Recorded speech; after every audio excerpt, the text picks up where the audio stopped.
Pronto, pessoal. Boa noite a todos e a todas. Hoje nós vamos falar sobre mais um assunto, né? Se aproximando dos dias atuais da história do direito, mas um assunto que é de grande importância, porque a gente vai começar a falar sobre o contexto histórico do surgimento das grandes codificações, né? Se hoje nós temos dentro do sistema romano-germânico uma afeição muito grande a códigos, às leis escritas, isso se deve, em grande medida, às sementes lançadas nesse período, né, das grandes codificações, que vão influenciar o direito português e, por conseguinte, o próprio direito, o direito brasileiro. E aí, o professor Ângelo vai ficar incumbido de conversar com vocês sobre essa influência, né, essa eclosão, dentro de um contexto também não despropositado, né, dentro de um contexto muito bem encaixado das revoluções liberais, né, do liberalismo como um todo, e do surgimento de pensamentos científicos que começaram a privilegiar o aspecto da racionalidade, né, o surgimento dos estados nacionais. Não quero mais dar spoiler aqui, já vou passar para o professor Ângelo. Obrigado, professor Ângelo, mais uma vez pela sua disposição e interesse em nos brindar aqui com suas palavras. Eu que agradeço.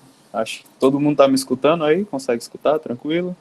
Hoje eu tenho até um mini tripézinho aqui, quando está meu celular, porque daquela vez deu os problemas. E aí vamos ver se hoje não enfrentaremos problemas técnicos, né?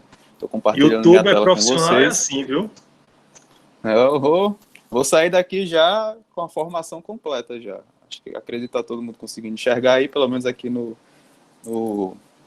na minha tela apareceu. E aí, como o professor Morton estava falando para vocês, gente, meu objetivo hoje é conversar com vocês um pouquinho sobre o direito e o Estado moderno, né? Na verdade, o que a gente vai conversar hoje é de dois grandes esgotamentos de paradigma e de transições paradigmáticas que existiram, digamos assim, na história da humanidade no Ocidente. E aí, por isso, a gente vai precisar, eu até pedi permissão para o professor Morton para fazer isso, de ter uma aula um pouquinho mais interdisciplinar, digamos assim, né? A gente vai conversar bastante sobre a história do direito, mas o meu objetivo é trazer um pouco da sociologia jurídica e trazer um pouco da hermenêutica e um pouquinho, bem pouquinho, no comecinho agora aqui da aula, sobre teoria do Estado e só um pouquinho também no final para a gente falar sobre teoria dos sistemas. Então são quatro coisas, né? São quatro campos, digamos assim, do conhecimento que dialogam muito com o que a gente vai ver hoje. Eu espero que vocês gostem, espero que, enfim, vocês se divirtam nessa nossa conversa de hoje. Na verdade, é uma conversa sobre, digamos assim, essas transições paradigmáticas e os impactos que elas vão trazer. Se vocês entenderem o contexto, meu objetivo assim não é falar, gente, olha, em 1804, Código Civil Napoleônico tinha 2.222 artigos e o Código da Prússia de 1794 tinha 15 mil parágrafos. Tipo, se vocês conseguirem entender basicamente o contexto no qual essas codificações elas terminam se tornando e como isso inaugura um novo paradigma, eu diria que minha missão hoje aqui dessa conversa com vocês ela está, de certa forma, cumprida. Então, sem maiores delongas, até para não atrapalhar o grupo aí que vai fazer a apresentação sobre o Código Napoleônico, vamos lá. Rapidamente, como eu falei para vocês, eu queria falar um pouquinho sobre a questão das modificações havidas, né, no esgotamento do paradigma da Idade Média. Ou seja, talvez o acontecimento, um dos principais acontecimentos que vai nos indicar historicamente que a Idade Média ela chega ao fim e se inaugura a modernidade é o surgimento do Estado, né? O surgimento do Estado moderno, talvez numa acepção mais embrionária, mas essa é a mesma acepção que nós ainda carregamos nos dias de hoje. E esse processo de formação do Estado moderno, ele basicamente, eu falei isso para vocês quando eu estava estudando Roma e falei quando eu estava estudando também o direito na Idade Média, ele vai obedecer aquela mesma lógica do pêndulo, né, que eu vim falando para vocês, que é interessante. Em que sentido? Se o final do Império Romano ele demarca um processo de fragmentação territorial que vai ser sentido durante boa parte da Alta Idade Média com a formação dos feudos, né? Ou seja, uma fragmentação de poder, uma fragmentação territorial, uma fragmentação do exercício da soberania, a Idade Moderna ela é caracterizada justamente pelo movimento pendular no sentido contrário, ou seja, se entra na Idade Média, né, se inaugura esse paradigma através de um processo de concentração, um processo de centralização de poder, né, que vai ocorrer na figura do príncipe ou na figura do rei, na figura do monarca absoluto, mas é um processo de concentração de poder e um processo de concentração também igualmente territorial.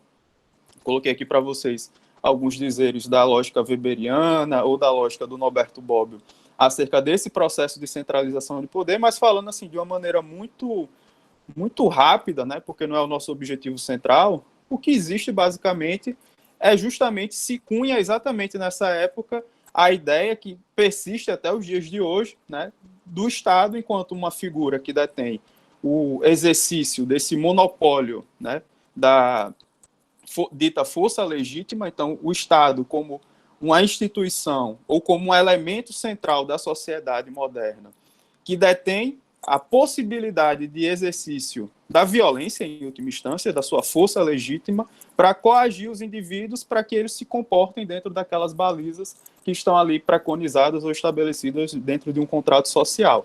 Tudo isso alicerça esse processo de centralização de poder, né? O dito poder de império, se a gente quiser utilizar uma terminologia que a gente vê muito durante esse período histórico. E, além desse processo de centralização de poder, a gente também visualiza um processo de centralização territorial. Então, aqueles pequenos feudos que estavam ali na Europa, né, no Ocidente, na sua porção mais ocidental, aqueles territórios que estavam fragmentados e ali na mão dos senhorios, né, eles passam por um processo de concentração de terras. E esse processo de formação, digamos assim, territorial dos estados, é um processo de extrema violência e belicoso, né? Se vocês forem lá, botarem lá no Google, História das Guerras na Humanidade, no Ocidente, e se tiver uma linha do tempo, se a gente olhar para os séculos, principalmente 15, 16, sei lá, 17, a gente vai ver um gráfico gigantesco com zilhões não, desculpa, gente, foi exagero. Dezenas e centenas de conflitos que existiram nessa época, que são marca da Idade Moderna, justamente porque estava existindo esse processo de expansão e de certa forma, sedimentação das linhas territoriais que a gente vai visualizar aí na Europa ao longo da modernidade, inclusive parte delas, inclusive na Idade Contemporânea.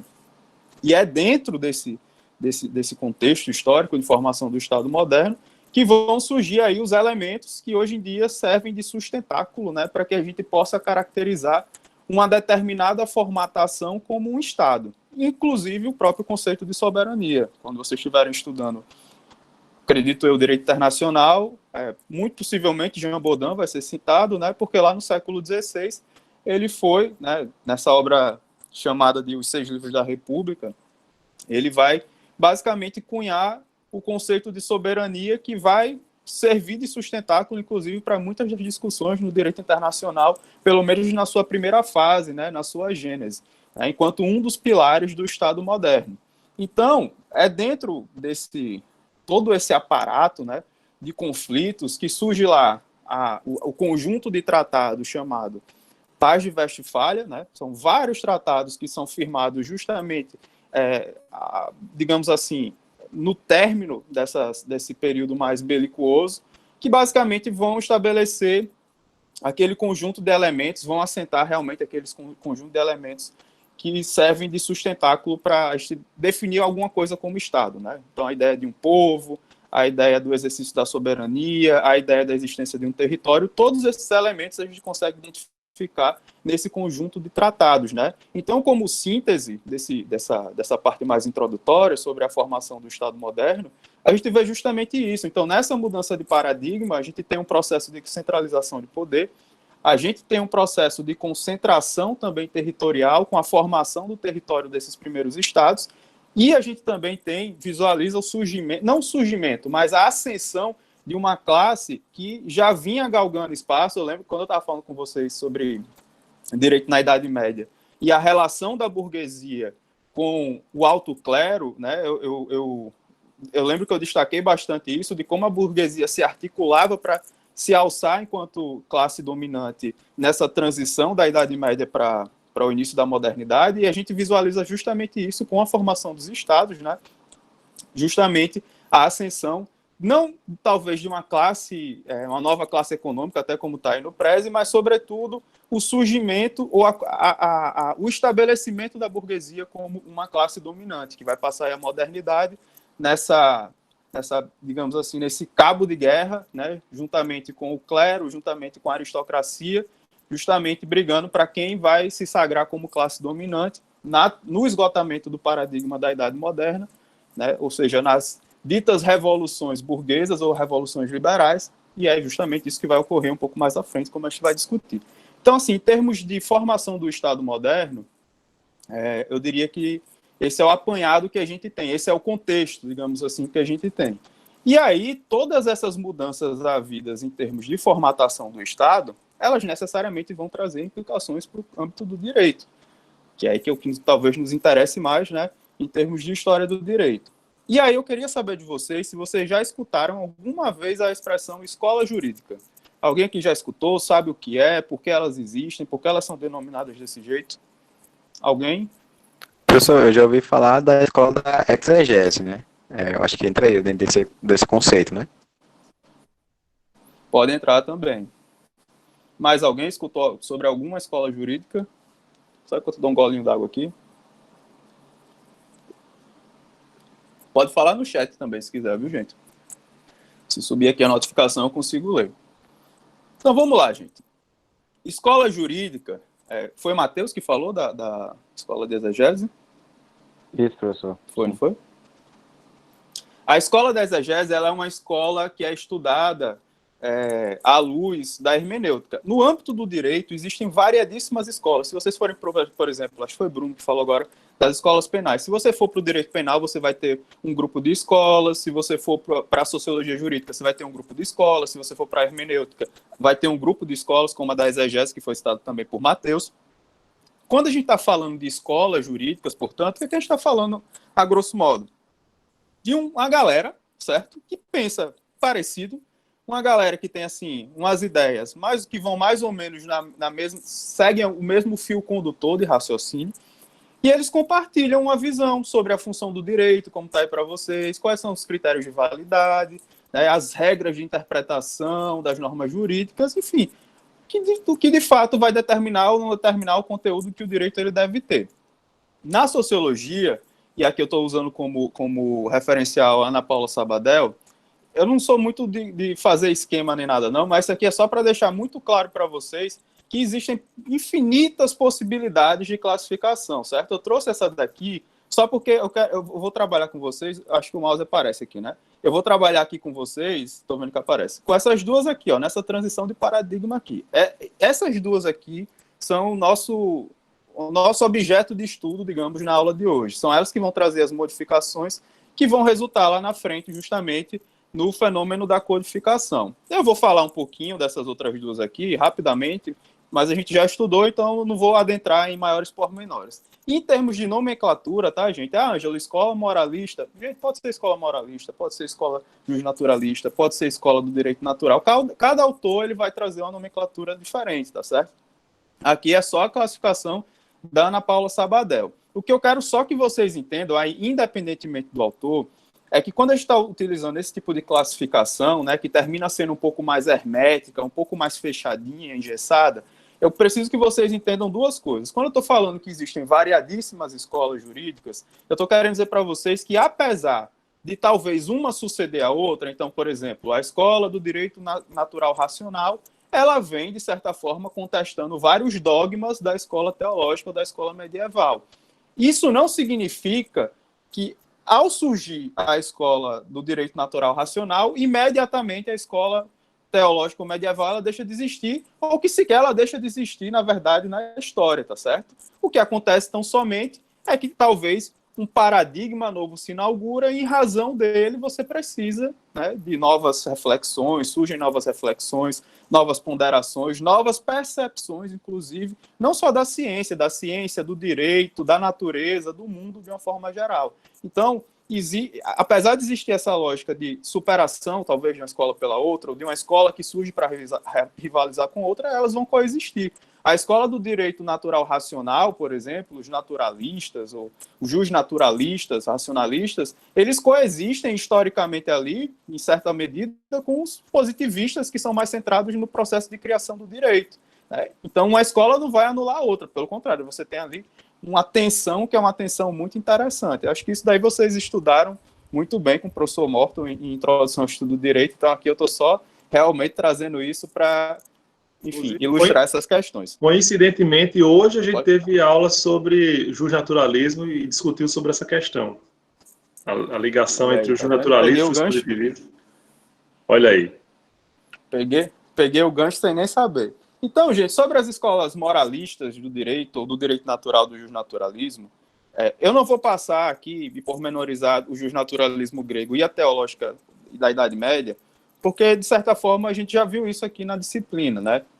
Preciso só que vocês tenham em mente que essas escolas são escolas que vão buscar a fundamentação do direito numa esfera ou num plano superior, metafísico, tá certo? Então, quando eu falo no justnaturalismo grego, por exemplo, eu estou falando de uma escola que parte do pressuposto, e aí é muito engraçado a gente falar, inclusive, em justnaturalismo grego, especificamente, porque são vários justnaturalismos, né? São vários direitos que existiram na Grécia, como já foi pontuado aqui na disciplina, né? O direito em Atenas era completamente diferente do direito de Esparta, mas você tem ali um elemento comum, digamos, entre eles. Então, assim, no justnaturalismo grego, né, o fundamento do direito está, em última instância, num espaço metafísico, no cosmos, especificamente, né? Quando a gente vai para a escola teológica, esse fundamento ele ainda é metafísico, mas ele está na religião, ele está na divindade, ele está em Deus, está nele, com E maiúsculo, né?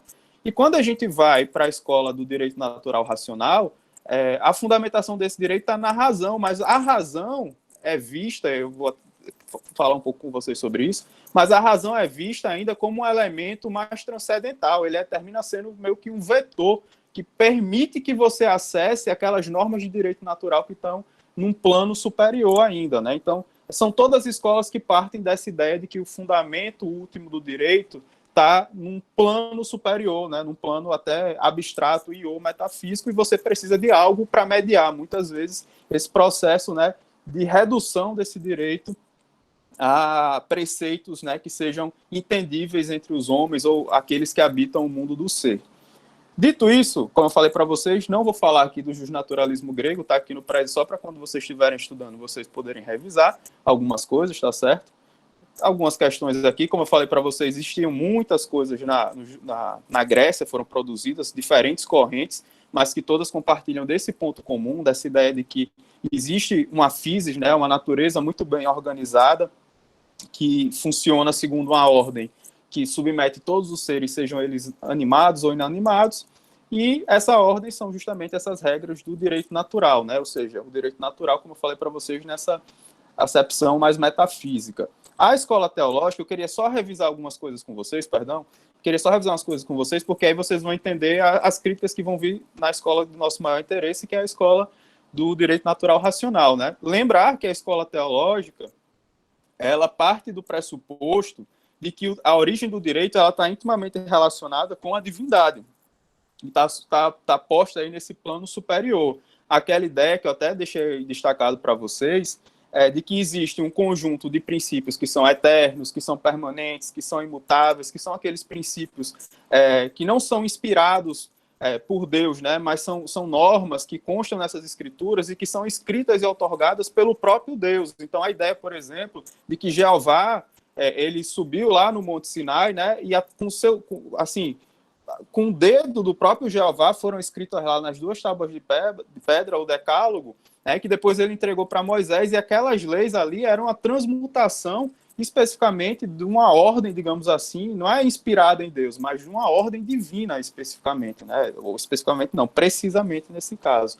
Então, a escola teológica ou da idade medieval, ela parte disso. Agora, é importante que a gente tenha em mente, para retomar aquela questão da coexistência, né, e da continuidade, que a escola teológica ela também não se resume tão somente a questões puramente e exclusivamente vinculadas a, como é que eu posso dizer, superadas a partir do momento que o direito e a ciência eles se descolam, né, da teologia. Muitas das produções que existiram nessa época, elas vão inspirar o direito que vai existir aí e que, na verdade, chega até os dias de hoje. São Tomás de Aquino, quando vocês forem estudar, por exemplo, direitos humanos fundamentais, vocês vão ver lá que a ideia de dignidade da pessoa humana, ela passa, né, ele tem, assim, estudos, digamos assim, que embasam muitas das problematizações que a própria concepção, na verdade, de dignidade, de construção da concepção de dignidade da pessoa humana, ela passa por um refino especificamente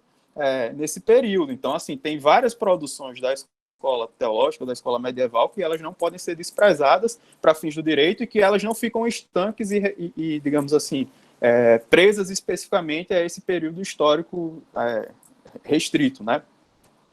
Mas fato é que, para o nosso entendimento, para que vocês possam entender o fenômeno de codificação, o que nos interessa mais são essas duas escolas aqui que a gente vai ver, que é a escola racionalista, né, e a escola positivista centrada na criação do direito. A escola racionalista, gente, ela surge com a ideia justamente de superar, né, ou de contestar todo aquele ambiente dogmático, tá certo? Que foi criado justamente pela escola teológica ou pela escola medieval. A ideia aqui é que existe, certo? Como eu estava dizendo para vocês, uma ordem pré-estabelecida, né, que ela vai decorrer da natureza do homem, da própria sociedade, mas que essa ordem, que de certa forma vai se converter em direito, ela é acessada pelo homem, não por escrituras sagradas ou etc., mas pelo próprio uso da razão humana.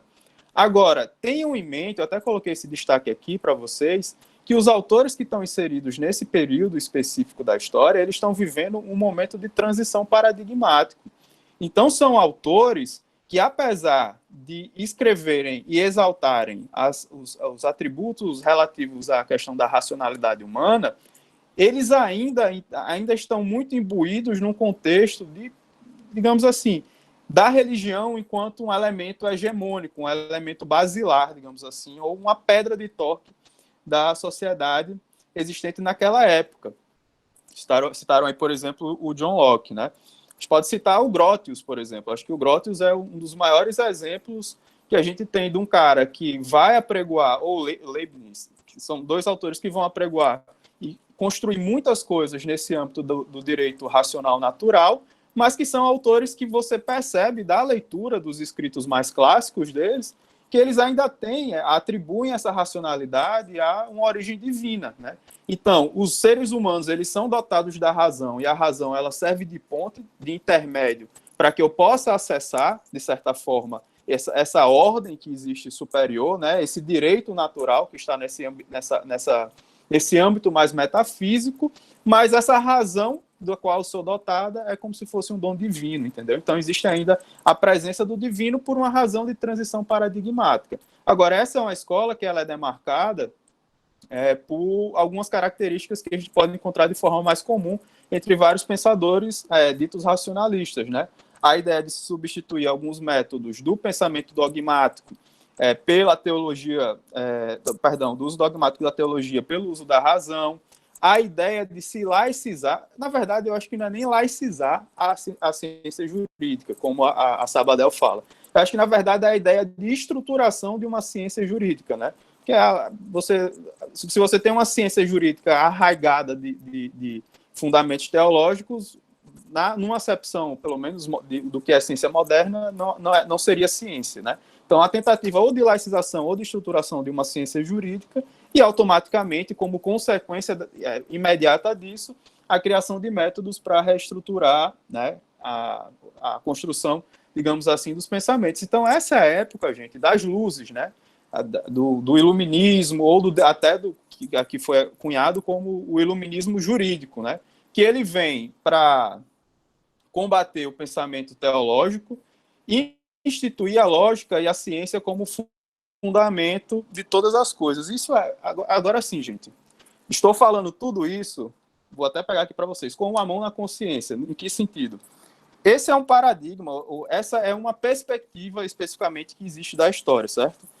Existem hoje, principalmente, muitas críticas, né? A forma como isso, inclusive, se coloca, a racionalidade cartesiana, né? O que se apregou a partir disso, da ciência como fundamento de todas as coisas, a ciência como fundamento ou única forma de produção de verdade, e assim sucessivamente.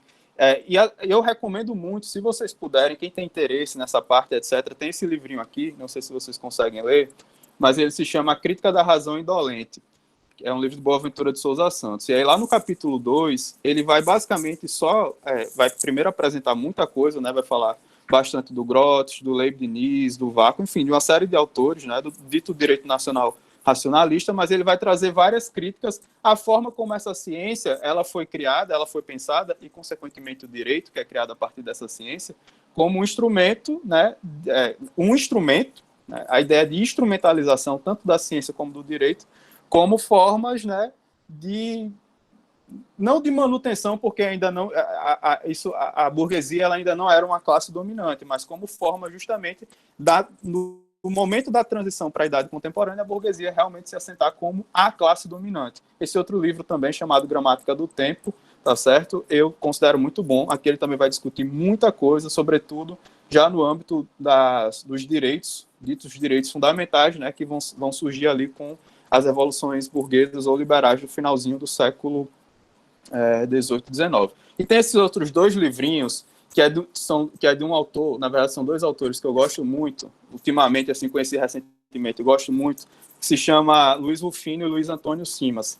Esse daqui, principalmente, que se chama Fogo no Mato, que tem um subtítulo que talvez para muita gente diga, Ângelo, pelo amor de Deus, mas é exatamente esse subtítulo, é muito interessante, que se chama A Ciência Encantada das Macumbas, e esse aqui que se chama Pedrinhas Miudinhas, que são muito, mas muito bons para vocês entenderem que, na verdade, existem uma série de outras formas de se fazer ciência, e não de uma forma relativista aqui, mas de uma forma responsável. Então, fica aí de recomendações para vocês, porque aqui eu estou falando, obviamente, o que a gente tem de forma mais didática, de forma que é produzido de forma, digamos, até mais hegemônica, por assim dizer, nos manuais e nos livros de história do direito, mas existe toda a parte da teoria crítica que eu deixo aqui de sugestão para vocês, principalmente, né, que vão se debruçar nessa transição paradigmática e de surgimento da ciência moderna e surgimento do direito enquanto uma ciência jurídica, já que temos probleminhas, né, digamos assim, que se decorrem hoje em dia, e a sociologia também se debruça muito acerca dessas questões.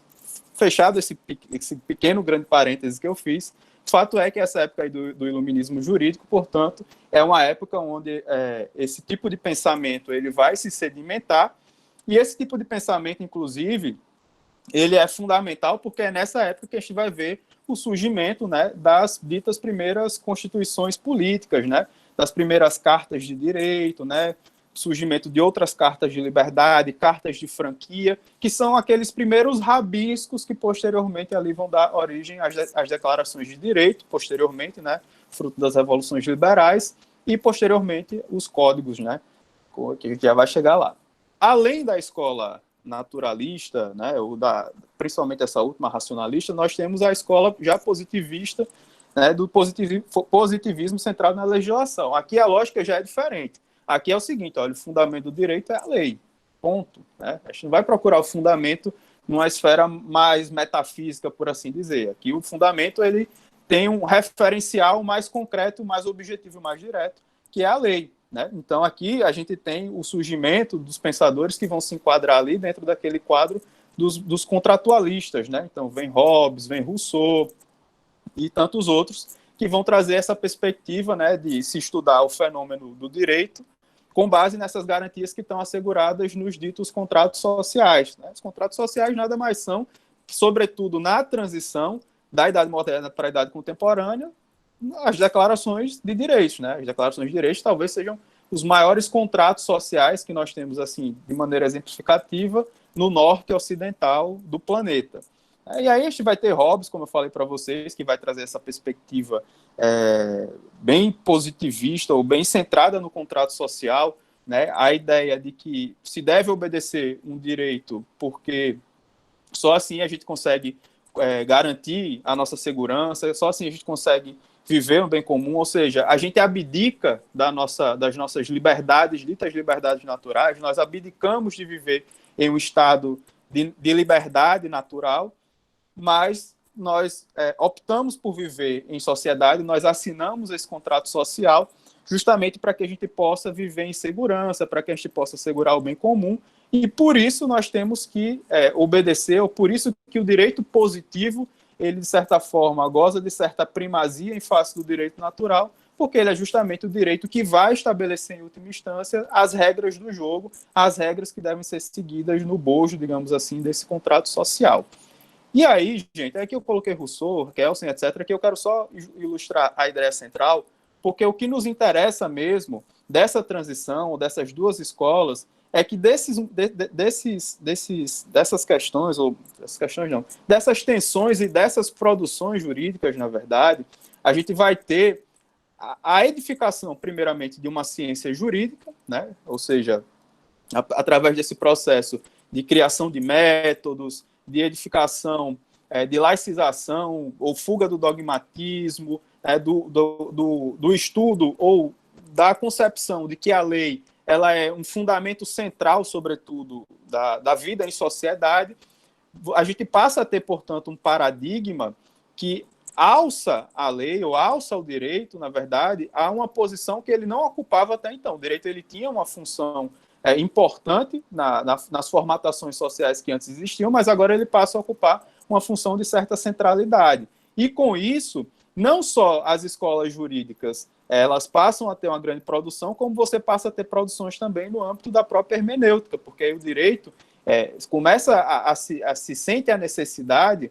né, de você organizar metodologicamente como você vai aplicar, né, como você vai interpretar, como você vai estudar o direito, e tudo isso termina influenciando não só no surgimento da própria hermenêutica jurídica, mas de sistemas, de certa forma, que vão ser colocados para que você possa estudar, interpretar e aplicar o direito. E aí, nesse contexto histórico, o primeiro sistema que a gente vê surgir é justamente o dito sistema dogmático, né, que vai surgir principalmente, né, ou melhor, vai surgir assim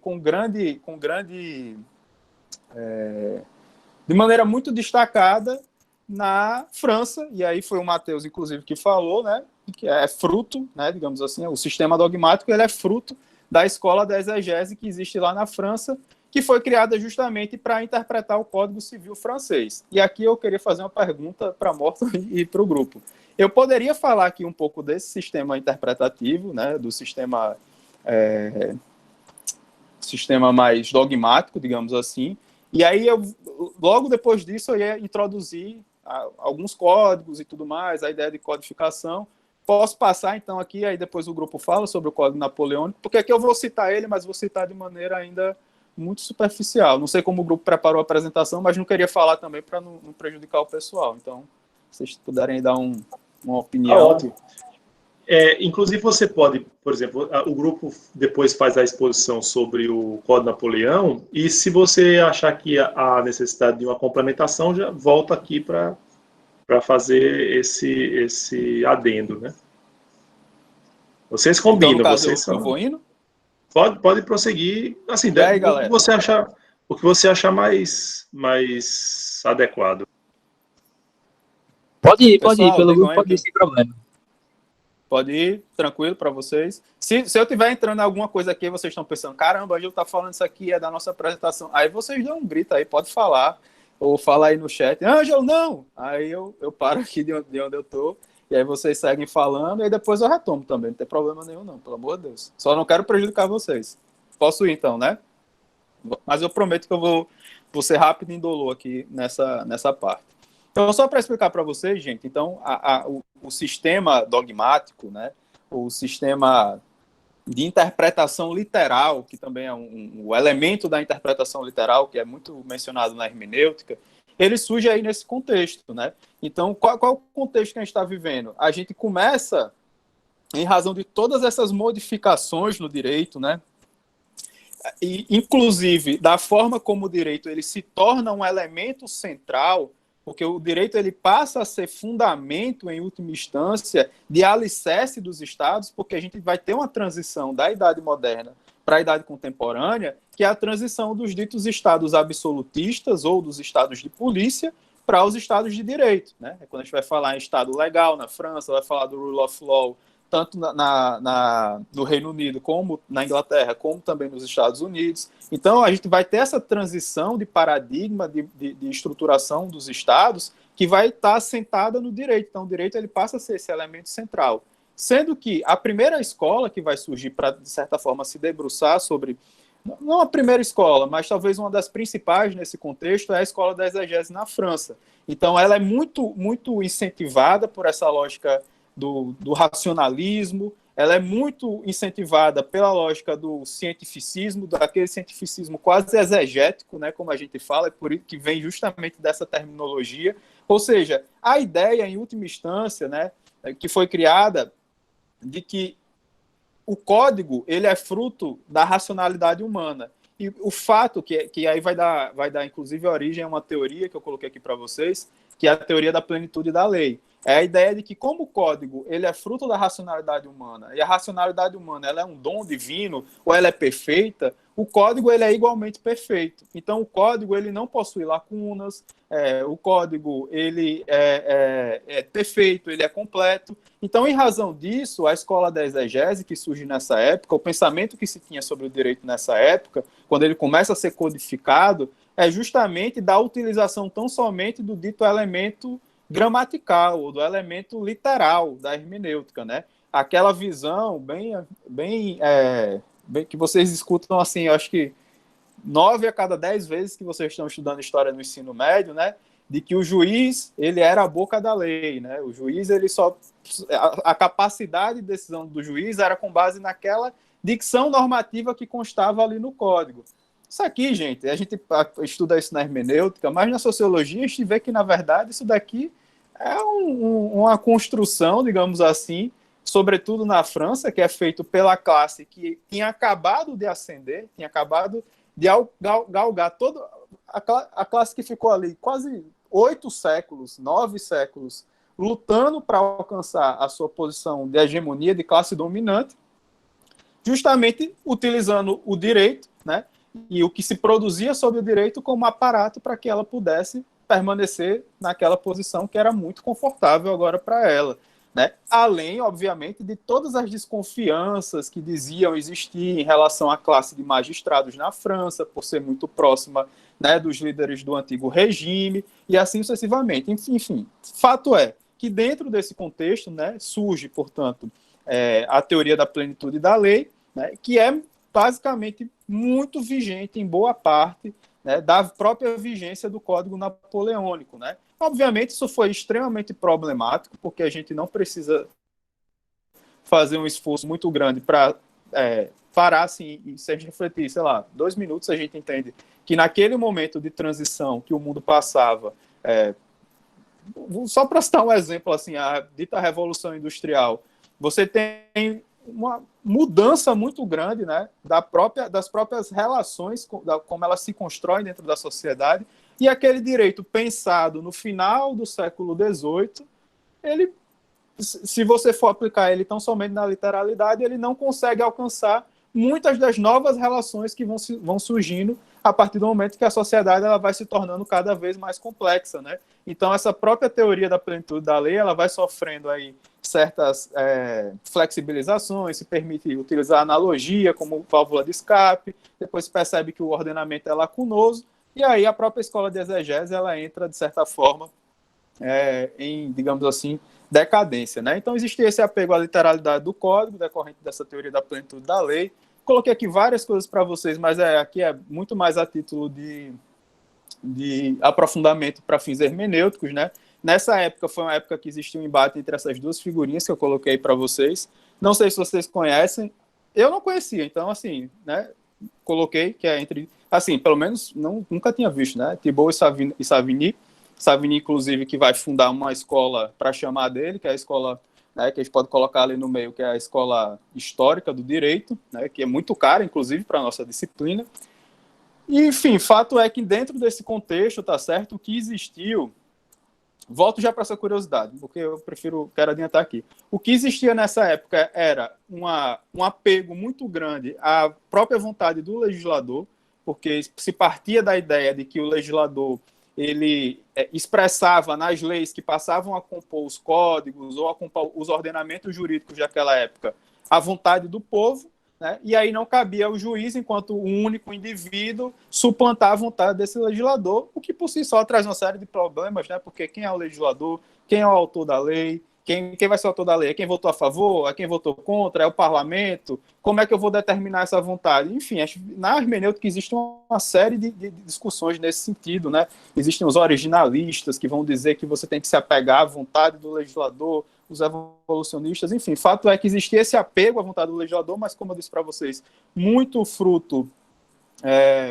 também dentro de uma perspectiva política do que a classe dominante à época entendia como favorável à manutenção do status quo, que havia sedimentado com o sucesso, digamos assim, da própria Revolução.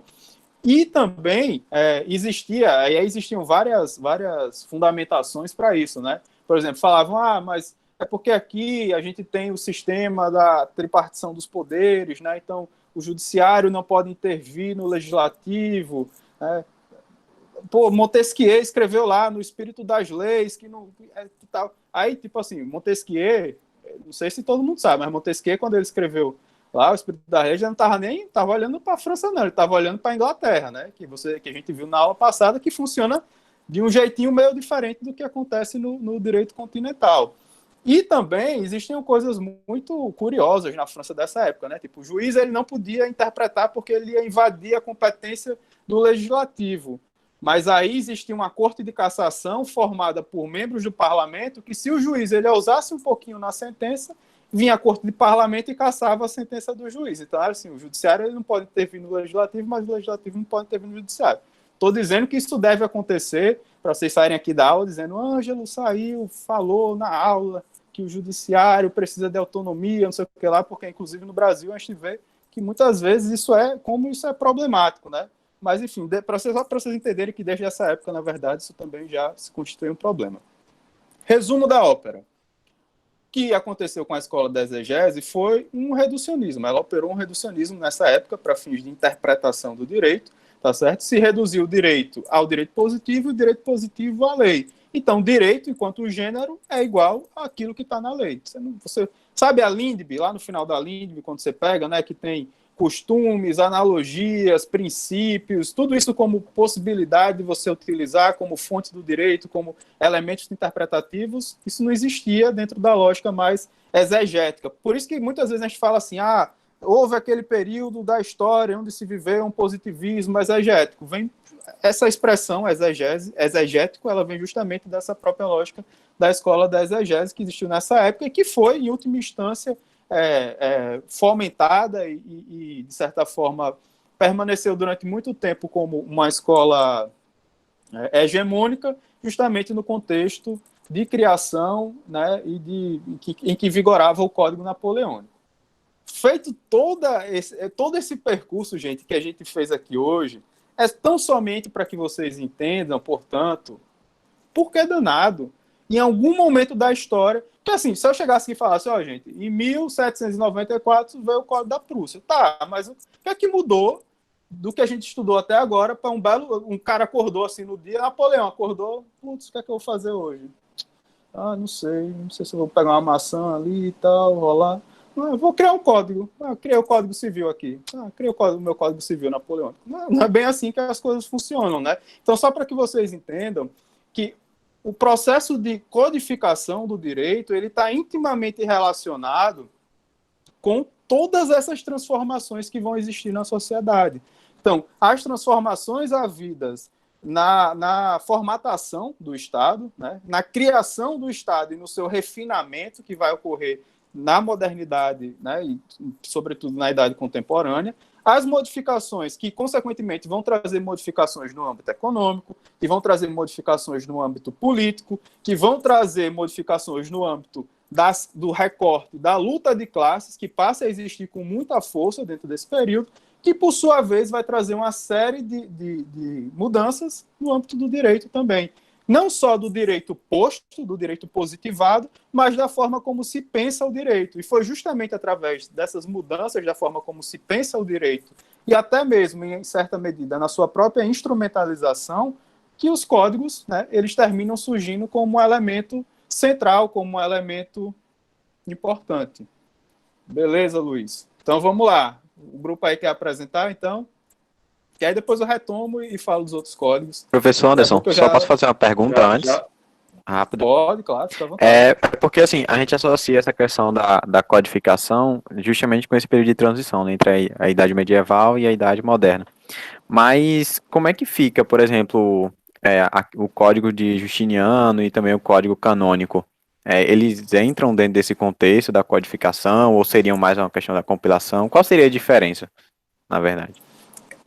Esse é assim, sabe assim, o final do episódio, quando você está assistindo um episódio, que aí ele vai sendo construído, aí chega naquela parte que está todo mundo... É exatamente essa parte da aula de hoje, entendeu? Que é exatamente 2 prezes depois desse. Então, se você puder dar uma seguradinha aí na pergunta, o pessoal vai introduzir o código napoleônico, aí conversar com vocês, aí eu vou explicar, inclusive usando o código o Corpus Iuris Civilis, o Corpus Iuris Canons, como exemplos de por quê. Eu posso usar até o código de Hammurabi, se a gente quiser voltar muito no tempo, como o povo, às vezes, erroneamente gosta de fazer. Então, a gente pode usar tudo isso como paradigma para explicar as diferenciações que vão existir. Mas eu acho que seria interessante o grupo entrar para não ter perigo de eu eventualmente atrapalhar a prestação deles. Então, segura aí só um pouquinho que eu prometo que eu retomo isso. Vamos lá, galera. Vou fazer só a interrupção da gravação aqui, para ficar um arquivo